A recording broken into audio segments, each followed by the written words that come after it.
ایک دن میں بھابھی کے سامنے جا کے بیٹھ گئی۔ میں نے کہا آپ مجھے بتا کیوں نہیں دیتی؟ آپ کی ارشان سے کیا بات ہوئی؟ ان کے ماتھے پہ بل پڑ گیا۔ کہنے لگی وہ میرا سگا بھائی ہے، لیکن تم سے جھوٹ نہیں بولوں گی، تم اس کا خیال دل سے نکال دو، اب وہ اچھا لڑکا نہیں ہے۔ یہ سن کے میں نے حیرت سے بھابھی کو دیکھا۔ میں نے کہا آپ کیا کہہ رہی ہیں؟ کہنے لگی میں ٹھیک کہہ رہی ہوں، میں تو اس وقت کو پچھتا رہی ہوں جب میں نے تمہاری بات اس کے سامنے کی، کاش کہ نہ کرتی۔ میں نے کہا کیا اس نے انکار کر دیا؟ کہنے لگی یہی سمجھ لو، کہتا ہے کہ مجھے شادی نہیں کرنی، شادی کروں گا تو اپنی پسند سے کروں گا، کسی اور لڑکی سے محبت کرتا ہے، کہتا ہے آپ کی نند سے تو کبھی زندگی میں مر کے بھی شادی نہیں کروں گا، کیونکہ مجھے وٹا سٹا نہیں کرنا ہے۔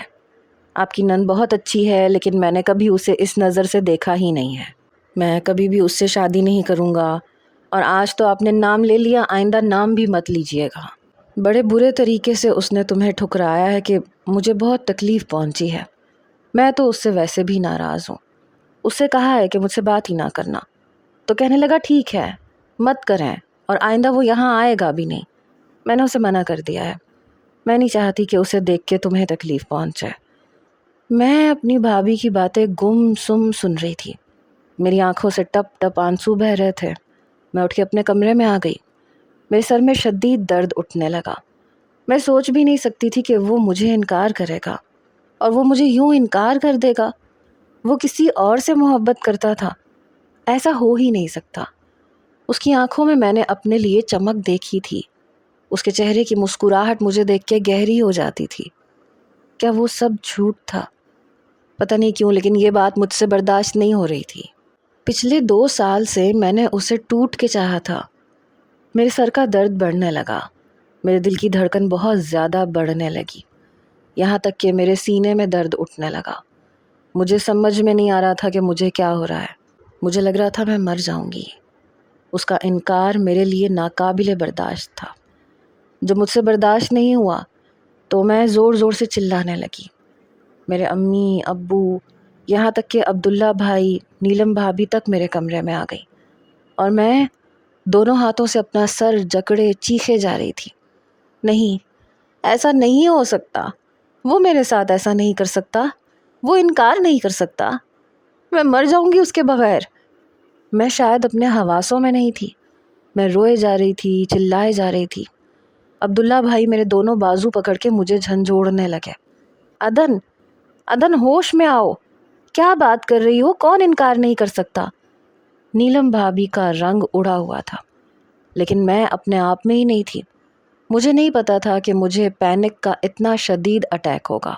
مجھے لگ رہا تھا کہ میرا سانس رک جائے گا اور میں مر جاؤں گی۔ میں اپنی کیفیت کو کنٹرول نہیں کر پا رہی تھی، میرے ہاتھ پاؤں کانپ رہے تھے، برف کی مانند ٹھنڈی پڑ گئی تھی۔ میری ماں رونے لگی، اسے کیا ہو گیا عبداللہ، دیکھو اسے کیا ہو گیا، خدا کے لیے کسی ڈاکٹر کو بلاؤ۔ ایک زوردار تھپڑ عبداللہ بھائی نے میرے منہ پہ مارا، کیونکہ میں اپنا آپ ان سے چھڑوا رہی تھی، چیخے جا رہی تھی، چلائے جا رہی تھی، لیکن تھپڑ پڑتے ہی میں اپنے ہوش کی دنیا سے غافل ہوئی۔ جب ہوش آیا تو میری والدہ میرے سرہانے بیٹھے روئے جا رہی تھیں۔ شاید میرے لیے یہ بات بہت تکلیف دہ تھی۔ میں ابھی بھی ٹکر ٹکر پنکھے کی طرف دیکھ رہی تھی، میری آنکھوں سے آنسو نکل کے تکیا بھگو رہے تھے۔ میری والدہ کہنے لگی تم نے بتایا نہیں کیا چل رہا تھا تمہارے اور نیلم کے بھائی کے بیچ، اگر وہ نہ بتاتی تو ہمیں تو پتہ ہی نہ چلتا۔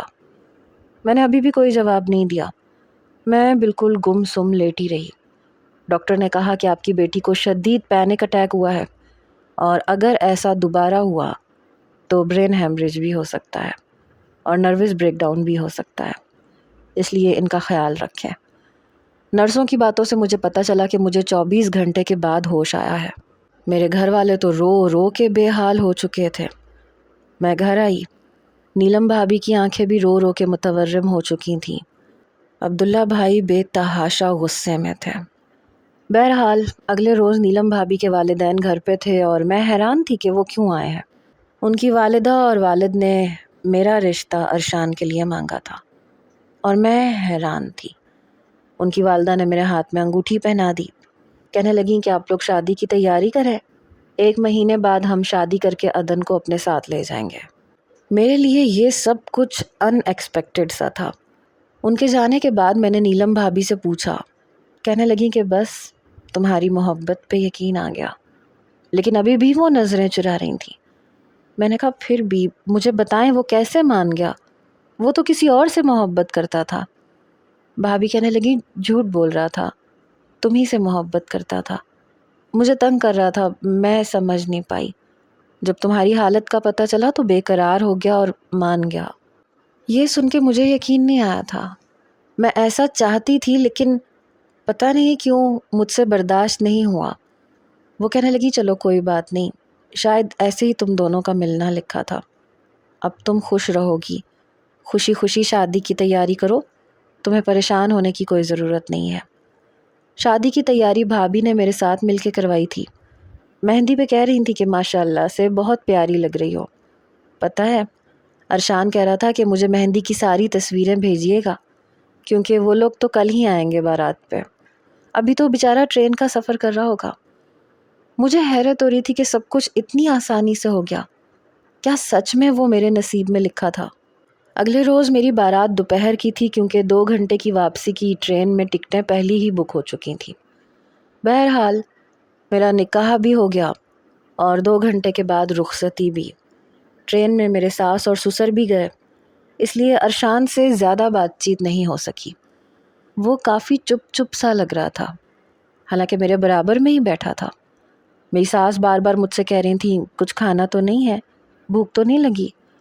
میں نے اپنا عروسی لباس گھر میں ہی تبدیل کر لیا تھا، اس وقت میں عام لباس میں تھی۔ میں نے کہا نہیں بس مجھے ابھی بھوک نہیں ہے۔ رات کا سفر تھا اس لیے میں سو گئی۔ صبح اٹھی تو کراچی پہنچ گئے تھے۔ گھر پہنچتے ہی میری ساس کہنے لگی بیٹا تم آرام کرو، اتنا لمبا سفر کر کے آئی ہو۔ میں اپنے کمرے میں آ گئی۔ عجیب بات یہ تھی کہ ارشان کمرے میں نہیں آیا۔ میں حیران تھی کہ وہ کمرے میں کیوں نہیں آیا۔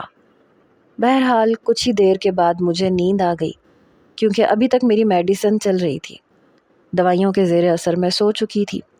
شام کو میں اٹھی تو میری ساس کہنے لگی تم نے تو ٹھیک سے نہ ٹرین میں کھایا کچھ بھی اور نہ گھر آ کے۔ میں نے کھانا کھایا تو انہوں نے مجھے ایک فینسی لباس دیا، کہنے لگی یہ پہن لو، تیار ہو جاؤ۔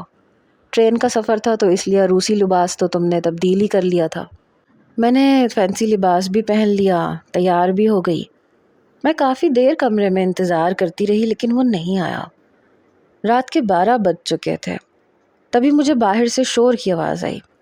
امی کیا چاہتی ہیں آپ کے مجبور کرنے پہ کر لی نا میں نے اس سے شادی، اس سے زیادہ کی مجھ سے کوئی توقع مت رکھیں۔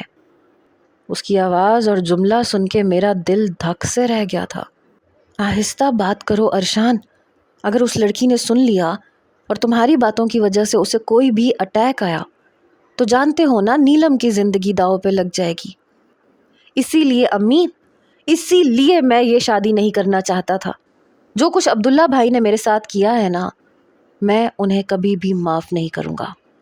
اور رہ گئی یہ لڑکی، مجھے نفرت محسوس ہو رہی ہے اس سے، اور آپ مجھے یہ کہہ رہی ہیں کہ میں اس کے ساتھ وہ تعلق قائم کروں جو میں کرنا ہی نہیں چاہتا۔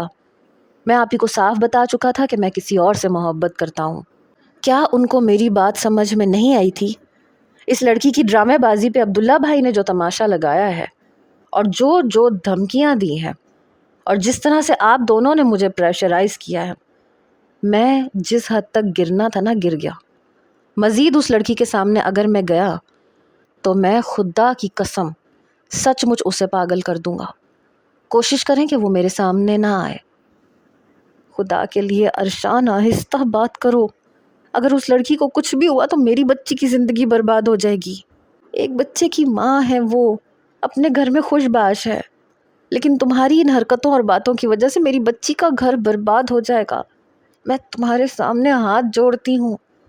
وہ کہنے لگا میں آپ کے سامنے ہاتھ جوڑتا ہوں، بخش دیں مجھے۔ زبردستی نکاح تو ہو سکتا ہے لیکن رشتہ نہیں نبھایا جاتا۔ آپ کے کہنے پہ میں نے شادی کر لی، لیکن میں اپنی مرضی سے بھی شادی ضرور کروں گا۔ میرا دماغ چکر کھا کے رہ گیا تھا۔ تو کیا یہ سب کچھ عبداللہ بھائی کی وجہ سے ہوا؟ ان کی دھمکی کا نتیجہ تھا؟ ارشان مجھ سے محبت نہیں کرتا تھا؟ وہ تو مجھ سے نفرت کرتا تھا، شدید نفرت کرتا تھا۔ میری آنکھوں سے ٹپ ٹپ آنسو بہنے لگے۔ پھر 1 گھنٹے کے بعد میرے کمرے کا دروازہ کھلا۔ میں بری طرح سے چونکی۔ میں نے جلدی سے اپنے بہتے ہوئے آنسو صاف کیے۔ کمرے میں آنے والا وہی تھا۔ دھاڑ سے دروازہ بند کیا اور کنڈی لگا دی۔ بڑے تیز قدم اٹھاتا ہوا میرے پاس آیا۔ میں گھبرا کے بیڈ کے کراؤن سے ٹیک لگا گئی۔ وہ غصے سے پھنکارتے ہوئے بولا، کیا سمجھتی ہو خود کو؟ زبردستی میری بیوی بن جاؤ گی تو کیا میں تمہیں محبت دوں گا؟ میں تم سے نفرت کرتا ہوں، سمجھی تم؟ جو ڈرامے بازی تم نے کی ہے نا، اس سے تمہارے گھر والے مجھے جتنا بلیک میل کر سکتے تھے انہوں نے کیا، لیکن اب اس کا خمیازہ تم بھگتو گی۔ یہ کہتے ہوئے اس نے میرا ہاتھ پکڑا اور بہت مضبوطی سے پکڑا۔ کہنے لگا، بہت محبت ہے نا تمہیں مجھ سے، تو اب میری ہر اذیت محبت سے برداشت کرو۔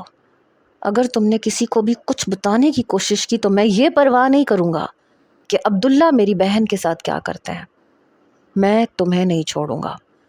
میرے گھر والوں کے سامنے، اپنے گھر والوں کے سامنے تم یوں رہو گی کہ جیسے تم بہت خوش ہو۔ سمجھ میں آ رہا ہے نا میں کیا کہہ رہا ہوں؟ میرے ہاتھ پہ بہت زور سے اس نے دباؤ دیا تھا کہ میں کراہ کے رہ گئی۔ میری آنکھوں سے آنسو بہے جا رہے تھے۔ کہنے لگا، جواب دو۔ میں نے کہا، آپ جیسا چاہتے ہیں میں کر لوں گی، میرا ہاتھ چھوڑیں پلیز۔ میں نہیں جانتی تھی کہ عبداللہ بھائی نے نیلم بھابھی کو مجبور کیا ہے، اور نیلم بھابھی نے بھی مجھے نہیں بتایا تھا، ورنہ میں انکار کر دیتی۔ کہنے لگا، زیادہ چلانے کی کوشش نہ کرو، تمہاری یہ باتیں مجھ پہ اثر نہیں کریں گی۔ میں سچ کہہ رہی تھی، لیکن اسے میری کسی بات کا اعتبار نہیں تھا۔ اس نے میرا ہاتھ چھوڑ کے مجھے بازو سے پکڑ کے زمین پہ پھینکا۔ کہنے لگا، یہاں سوگی تم۔ میں نے اپنے آنسو صاف کیے۔ اس نے تکیہ اور لحاف زمین پہ پھینکا اور خود کمرے کی لائٹ بند کر کے بیڈ پہ سو گیا۔ پتہ نہیں سویا تھا یا نہیں، لیکن میری نیندیں اڑا چکا تھا۔ جس شخص کو آپ نے ٹوٹ کے چاہا ہو، اس کی آنکھوں میں اپنے لیے نفرت دیکھ کر انسان کس تکلیف سے گزرتا ہے، یہ وہی سمجھ سکتا ہے جو اس تکلیف سے گزرا ہو۔ زمین پہ تکیہ رکھ کے میں لیٹ گئی، لحاف اپنے اوپر لے لیا۔ بنا آواز کے میں روتی رہی۔ پھر پتہ نہیں کب میری آنکھ لگ گئی۔ جب میں اٹھی تو وہ پہلے سے جاگ رہا تھا۔ کہنے لگا، جاؤ جا کے نہا کے آؤ۔ مجھے اپنے جسم میں ہلکا ہلکا سا بخار محسوس ہو رہا تھا، کیونکہ میں ٹھنڈی زمین پہ سوئی ہوئی تھی۔ میں نے کہا، نہیں، مجھے لگتا ہے مجھے فیور ہے، میں نہاؤں گی تو بگڑ جائے گا۔ کہنے لگا، تو بگڑ جائے، میری طرف سے مر جاؤ، نہا کے آؤ ورنہ۔ وہ دانت بھینچ کے بولا تھا۔ میں نے الماری میں سے کپڑے نکالے اور واش روم میں چلی گئی۔ نہا کے باہر آئی، سردی لگ رہی تھی۔ کہنے لگا، اب باہر جاؤ۔ میں باہر آئی تو میری ساس مجھے دیکھنے لگی۔ میں نے جلدی سے دوپٹہ سر پہ لیا، انہیں سلام کیا۔ کہنے لگی، بیٹا سب کچھ ٹھیک تو ہے نا؟ شاید وہ فکر مند تھی۔ میں نے کہا، جی سب کچھ ٹھیک ہے، کیوں، کیا ہوا؟ کہنے لگی، نہیں وہ ایکچولی ارشان کا موڈ کچھ ٹھیک نہیں تھا، اس سفر میں کچھ تھک گیا تھا، مجھے لگا شاید تم پہ غصہ نہ کرے، تھکن میں اسے بہت غصہ آتا ہے، شاید وہ جاننا چاہتی تھی کہ رات کو اس نے میرے ساتھ کیسا سلوک کیا۔ میں نے کہا، نہیں، انہوں نے مجھ پہ تو بالکل بھی غصہ نہیں کیا، بلکہ بہت پیار سے بات کی۔ میری بات سن کے ان کے چہرے پہ ایک اطمینان سا چھا گیا تھا۔ ارشان باہر آیا، کہنے لگا، امی ناشتہ نہیں ملے گا کیا آج؟ وہ کہنے لگی، ہاں ہاں بیٹا میں بناتی ہوں۔ وہ جلدی سے کچن میں چلی گئی۔ وہ مجھ سے کہنے لگا، مسکرا کیوں نہیں رہی ہو؟ تمہیں تو تمہاری محبت مل گئی ہے نا، مسکراؤ۔ میں اپنا رخ بدل گئی۔ اس نے میرا ہاتھ پکڑ کے زور سے دبایا۔ میں نے کہا، یہ کیا کر رہے ہیں آپ؟ کہنے لگا، سنائی نہیں دے رہا تمہیں؟ مسکراؤ۔ بڑے غصے سے مجھے دیکھ رہا تھا۔ میں بامشکل مسکرائی تھی، حالانکہ میری آنکھوں میں آنسو تھے۔ بہت زور سے اس نے میرا ہاتھ دبا رکھا تھا۔ میرے چہرے پہ مسکراہٹ دیکھ کے اس نے میرا ہاتھ جھٹکے سے چھوڑا۔ یہ مسکراہٹ تمہارے چہرے پہ ہر وقت رہنی چاہیے، سمجھی نا؟ میں نے کہا، جی۔ اس کا رویہ میرے ساتھ دن بدن بگڑنے لگا۔ کبھی اپنے ہاتھ سے میرا منہ پکڑ لیتا، میرے جبڑے تک دبا کے رکھ دیتا۔ اپنی نفرت کا اظہار وہ جیسے چاہے نکالتا تھا۔ ہر رات کو مجھے نیند نہیں آتی تھی۔ میں میڈیسن کھانے لگتی تھی تو میری میڈیسن اٹھا کے پھینک دیتا تھا۔ کہنے لگا اب کیوں کھا رہی ہو؟ تمہیں تو میں چاہیے تھا نا، اب تم کوئی میڈیسن نہیں کھاؤ گی۔ کبھی کبھی میں بے بسی سے رونے لگتی تھی کہ خدا کے لیے مجھے معاف کر دو، لیکن وہ معاف بھی نہیں کرتا تھا۔ میں نے گھر کے کاموں میں دل لگانا شروع کر دیا۔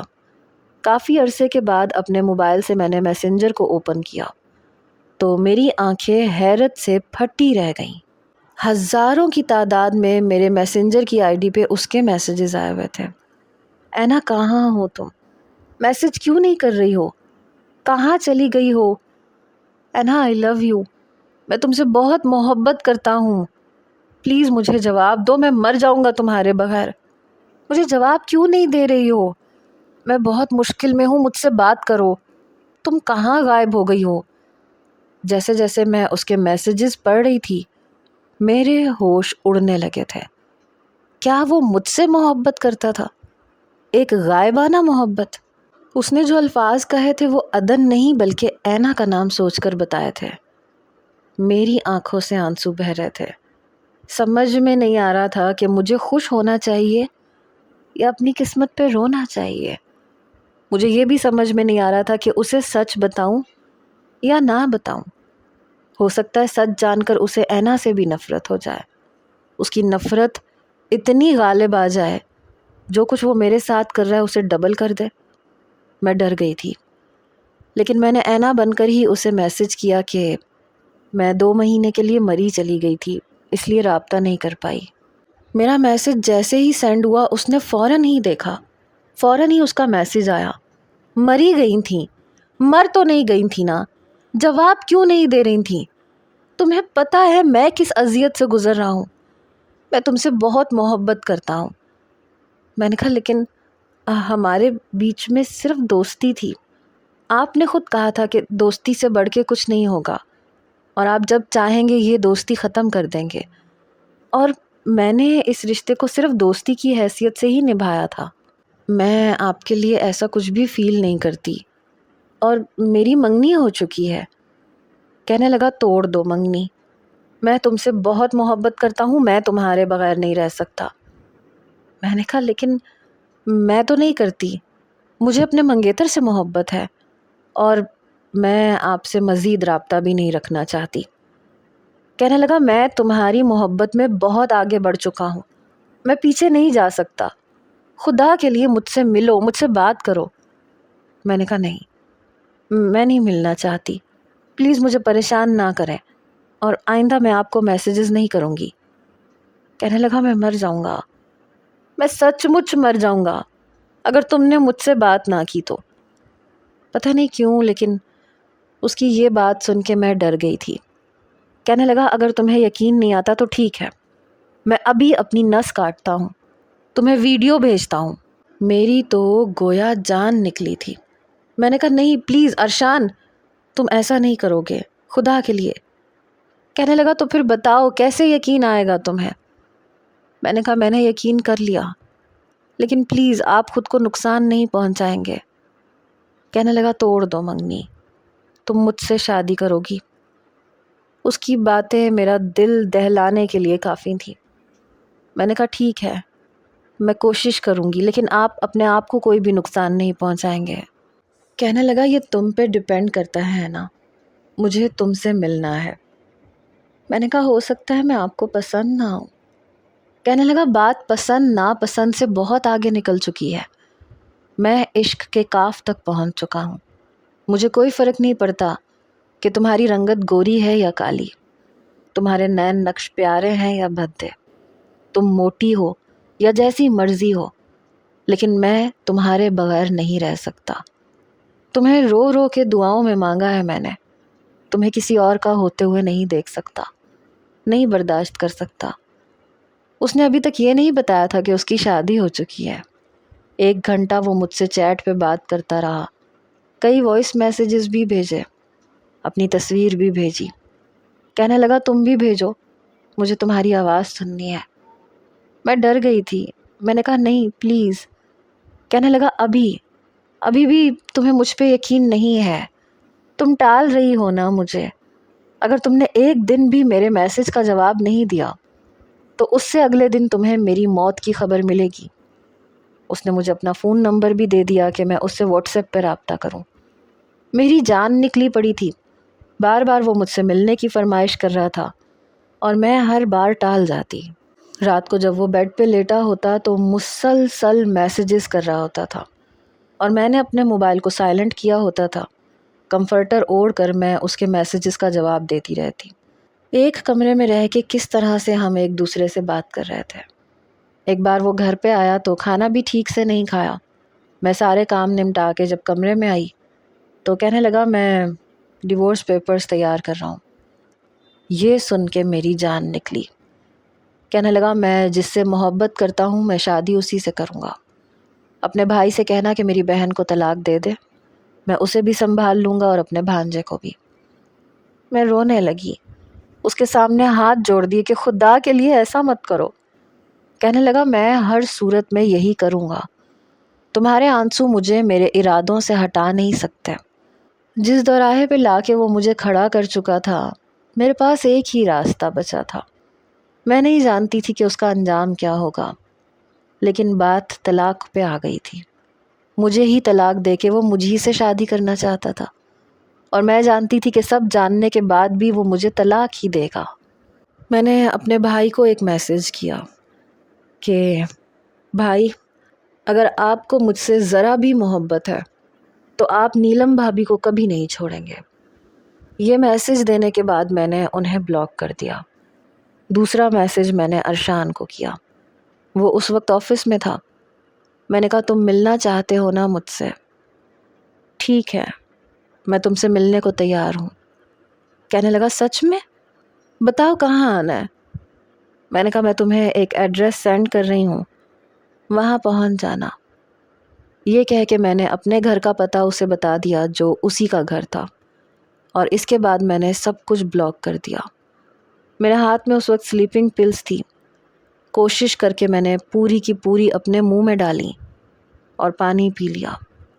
میں نہیں چاہتی تھی کہ وہ مجھے طلاق دے, نہ میں یہ چاہتی تھی کہ میرا بھائی نیلم بھابھی کو چھوڑے. میں نے اپنا فون آف کر دیا اور بیڈ پہ لیٹ گئی. اپنی آنکھیں بند کر لیں. میری طبیعت خراب ہونے لگی تھی, مجھ پہ غنودگی چھانے لگی. 10 منٹ لگے تھے کہ میں ہوش کی دنیا سے غافل ہو گئی اور مجھے لگا کہ یہ بے ہوشی ہمیشہ کی ہے, اب مجھے کبھی ہوش نہیں آئے گا. لیکن سسکیوں کی آواز پہ میری آنکھ کھلی. پتہ نہیں کتنے دن کے بعد مجھے ہوش آیا تھا. میں ہاسپٹل کے کمرے میں تھی. میرے دونوں ہاتھوں پہ ڈرپ لگی ہوئی تھی, آکسیجن لگا ہوا تھا, اسی سے میں سانس لے رہی تھی. میرے پیٹ میں شدید درد اٹھ رہا تھا. ایسے لگ رہا تھا جیسے میرے معدے میں کوئی زخم سا ہوا ہے. بہت درد ہو رہا تھا اور میں درد سے کراہی تھی. میرے کراہنے کی آواز پہ وہ سسکیاں رکیں. میں نے سامنے دیکھا تو کوئی جائے نماز سے اٹھ کے کھڑا ہوا, اور وہ کوئی اور نہیں تھا, وہ ارشان تھا. مجھے ہوش میں دیکھ کر جلدی سے جائے نماز تہہ کر کے صوفے پہ رکھا. میرے پاس آیا. عدن بڑی بے یقینی سے مجھے دیکھ رہا تھا. پھر جلدی سے نرس نرس پکارنے لگا. کچھ ہی دیر میں نرس اندر آ گئی. کہنے لگا میری وائف کو ہوش آ گیا ہے. ایک نرس ڈاکٹر کو بلا کے لائی. ڈاکٹر مجھ سے چند سوال کرنے لگا. آپ کو سانس ٹھیک سے آ رہا ہے؟ اس نے آکسیجن اتار کے مجھ سے پوچھا. مجھ میں اتنی ہمت نہیں تھی کہ لفظوں میں جواب دیتی. میں نے اسبات میں سر ہلا دیا.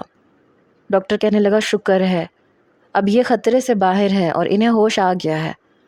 پھر ڈاکٹر کہنے لگا آپ نے اتنا بڑا قدم کیوں اٹھایا, کیا وجہ تھی؟ میں نے ارشان کی طرف دیکھا. وہ نظر چرا گیا. میں نے کہا بس ایسے ہی, مجھے اپنے ہسبینڈ کی کسی بات پہ بلا وجہ غصہ آ گیا تھا تو بنا سوچے سمجھے میں نے یہ کر لیا. ڈاکٹر کہنے لگا آپ کو احساس ہے کہ آپ نے کیا کیا ہے؟ ایسا بھی کیا غصہ آ گیا تھا؟ دیکھیے یہ کوئی چھوٹا قدم نہیں تھا. آپ کو پتہ ہے آپ مر سکتی تھیں, بلکہ آپ موت کے منہ سے بڑی مشکل سے نکل کے آئی ہیں, اور آپ کے ہسبینڈ نے دن رات آپ کی زندگی کی دعائیں مانگی ہیں. بہت روتے دیکھا ہے میں نے ان کو آپ کے لیے. خدا کے لیے اپنے شوہر کی قدر کریں، ذرا ذرا سی بات پہ اتنا بڑا قدم نہیں اٹھاتے۔ کچھ ہی دیر میں میری ساس اور سسر بھی آ گئے۔ میری ساس بھی رو رہی تھیں، میرا ماتھا اور چہرہ چومنے لگی۔ بیٹا یہ تم نے کیا کر دیا؟ کیوں اتنا بڑا قدم اٹھایا؟ میں نے کوئی جواب نہیں دیا۔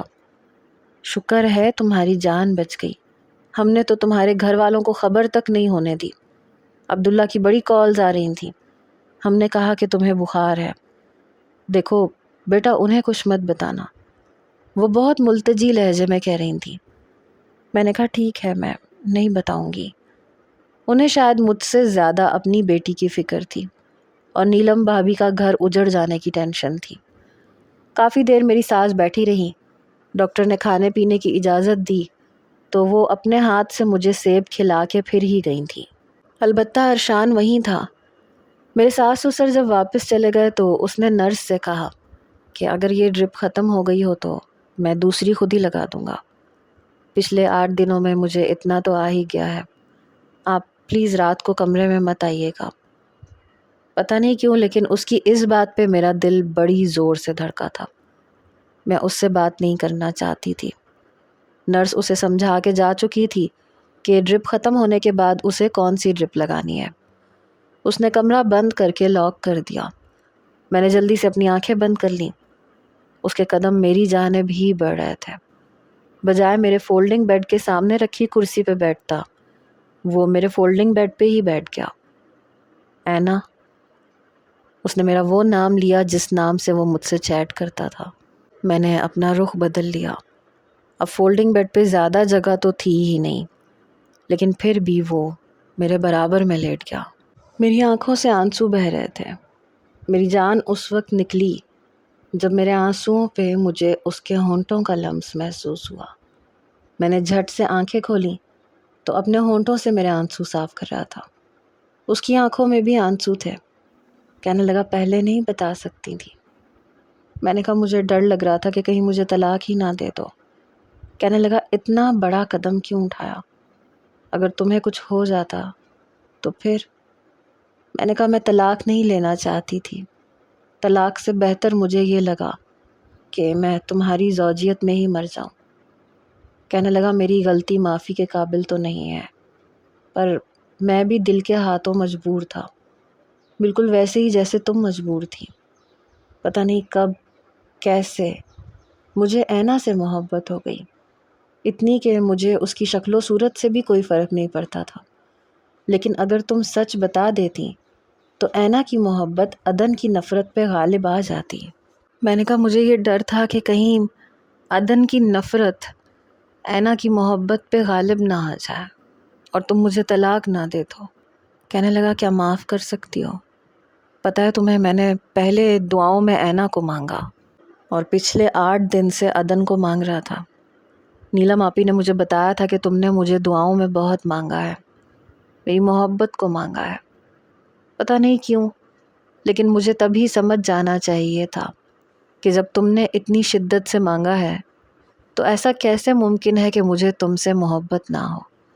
یہ الگ بات ہے کہ محبت مجھے تمہاری ایک غلط پہچان سے ہو گئی، لیکن ہوئی تم ہی سے تھی اور بہت شدت سے ہوئی تھی۔ آج کے بعد پچھلی ساری باتیں بھلا دیتے ہیں سوائے محبت کے جو ہم نے دونوں نے ایک دوسرے سے کی ہے۔ یہ کہہ کے وہ میرے بازو پہ سر رکھ چکا تھا، میرے بے حد قریب ہو گیا تھا اور میں اسے پیچھے نہیں ہٹا پائی۔ جس دن میں ہاسپٹل سے گھر پہنچی تو میرا کمرہ پھولوں سے سجا ہوا تھا۔ میں نے کہا یہ سب کیا ہے؟ کہنے لگا یہ تو کچھ بھی نہیں ہے، میرا بس چلتا تو پتہ نہیں کیا نہ کر گزرتا۔ میں نے کہا میری طبیعت ابھی اس قابل نہیں ہے کہ میں آپ کا ساتھ دے سکوں۔ کہنے لگا کوئی بات نہیں، میں تمہارا ساتھ دے دوں گا۔ یہ کہہ کے اس نے مجھے بیڈ پہ لٹا دیا اور میرے برابر میں لیٹ گیا۔ اس بار ہاتھ اس نے پھیلایا تھا اور سر میں نے اس کے بازو پہ رکھا تھا اور وہ مجھے اپنے اندر سمیٹ چکا تھا، اتنا کہ یہ سمجھنا مشکل تھا کہ کس کا دل کس کے سینے میں دھڑک رہا ہے۔